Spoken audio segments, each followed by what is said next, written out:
আমি আপনাদের অনুরোধ করছি যে আফ্রিকার মতো এরকম একটা বিশেষ স্কলার যাদবপুর ইউনিভার্সিটি তাকে বিধানসভায় পাঠানো। বিধানসভায় এরা যখন বলবে, বিধানসভায় যখন আপনার সমস্যা নিয়ে যেসব সমস্যা এরা থাকলে আর কোনোদিন সমাধান হওয়ার সম্ভাবনা নেই। শিক্ষা, স্বাস্থ্য, সবটা ওটা সিস্টেমটা ভুল ধরে গেছে।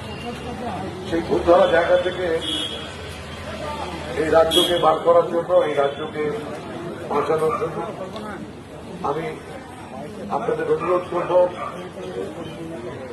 কাউন্সিলর মনোনীত উপস্থিত প্রার্থী আফরিন বেগমকে বিপুল ভোটে জয়যুক্ত করে বিধানসভায় পাঠান। কংগ্রেস আফরিন বেগমের প্রার্থী পরিক্রমা আপনার এলাকার মধ্যে দিয়ে এগিয়ে চলেছে।